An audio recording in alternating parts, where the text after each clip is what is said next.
Witam was, moi drodzy uczniowie. Witam was, moi drodzy widzowie. Chciałbym z wami się podzielić moim pierwszym wpisem do devlogu dotyczącego mojej gierki, która miała trailer z 7 miesięcy temu, a nie była opracowywana przez kilka miesięcy. Hotel of Two! To taka fascynująca gra horrorowo-fabularna, w której uczestniczysz w przerażającym doświadczeniu w opuszczonym hotelu i nie tylko. W tych devlogach będę wam pokazywał mój postęp tworzenia tej gry, jakieś memiki, bo oczywiście jaki to filmik bez humoru, moje oceny i tym podobne. Mam nadzieję, że wy zostaniecie ze mną i napiszecie swoją opinię w komentarzach. A teraz przechodzimy do devloga. Tak, do devloga. No. Już skończyłem.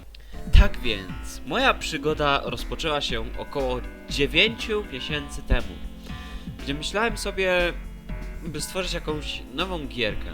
Taki czas temu tworzyłem takie dość podstawowe projekty, na przykład Square Dungeon, który no nie jest zbyt popularny, aczkolwiek z mojego ukończonego projektu Kostkowych Lochów jestem bardzo dumny.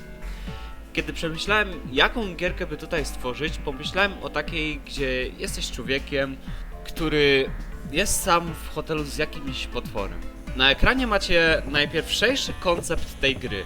Tak jak widzicie, nie jest on jakiś potężny czy coś, no ale tak zazwyczaj sneak peeki wyglądają. Tak jak możecie zauważyć, były jakieś furtki, które otwierane były, gdy gracz zbierze klucz i podejdzie do nich, no i oczywiście ściany, które są czarniutkie. Po kilku dniach rozwijania tej giereczki zmieniło się kilkanaście rzeczy. Między innymi zmieniłem model gracza, dodałem podłogę, dekoracje, czyli meble, nieznane pomieszczenia. No i żeby gierka nie polegała tylko na chodzeniu po hotelu, to oczywiście minigierki. I zgadnijcie co? Myśleliście, że dalej będzie to rozwijane? Otóż nie. Nie miałem pomysłów na dalsze aktualizacje i dodawanie nowych rzeczy do tej gry. Tak więc stworzyłem trailer, a podczas tego myślałem, co by nowego dodać. No i nic nie przyszło mi do głowy. Bo oczywiście pan Sansowata Rybka jest niekreatywny. Grę możecie nawet zagrać teraz. Link w opisie. Jakimś cudem zyskało ogromną popularność w porównaniu do innych gier. Pewnie dlatego, że dałem tam tag niebezpieczne dla pracy. Gra była w stanie demo. Było jakieś menu, które dość ładnie i bardzo basicowo wyglądało, ale jakoś nie pasowało do stylu gry. Albo to tylko ja. Uwagi na epilepsję. No i w sumie końcówka demo.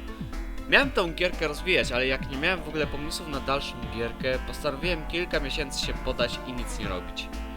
No bo oczywiście pan Sansowata Rybka jest niekreatywny. Po prostu podczas tego czasu tworzyłem inne projekty, ponieważ do nich miałem pomysły. Publikowałem, testowałem i się cieszyłem z moich sukcesów. Parę miesięcy później nie miałem co robić. Większość projektów skończyłem, niczego nie musiałem dopracowywać i tak dalej. Tak więc pomyślałem sobie, że przecież został mi jeszcze jeden projekt do ogarnięcia. Pewnie zastanawiacie się jaki. No oczywiście Hotel of Two! No to co? Odpaliłem G-Developa. Stworzyłem nowy projekt, a potem... Ej, fajne te biało tło. Jakoś nic mi nie przychodziło do głowy. No bo oczywiście pan Sansowata Rybka jest... No ale tym razem przychodziły mi pomysły do głowy. Stworzyłem muzykę do gierki, bo oczywiście od tego zawsze zaczynam. Potem tworzyłem jakieś grafiki w Aseprite, animacje i inne rzeczy. Zacząłem od dodania do sceny postać, która, no jak po trailerze można wywnioskować, nazywał się Clyde.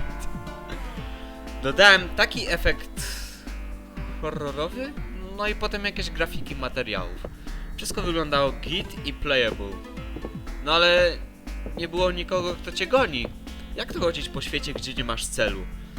Tak więc stworzyłem kolejną postać, w sumie to istotę, bo to raczej człowiek nie jest. Dodałem do gry jakieś mechaniki i bum, postać cię goni.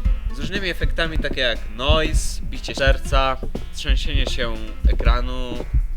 Dodałem jumpscare. A! Ale się zesrałem! Idę do kibla! Bo chyba obsrałem zbroję! No tak, nie stworzę nic dobrego jeśli chodzi o jumpscare i tym podobne. No bo oczywiście pan Sansowata Rybka! Dalej stworzyłem mechanikę staminy, która się ładowała, gdy się chodziło, a gdy się zużywała, to się biegało i traciło kondycję. Wow! Potem po prostu zacząłem tworzyć inne grafiki, takie jak na przykład ścieżka, trawa, metal.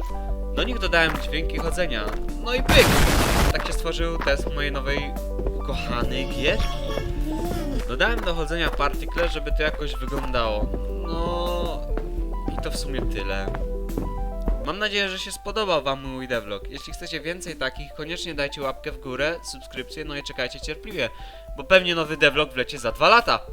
Znając mnie. No bo oczywiście pan... Żegnam. Miłego dnia lub wieczoru.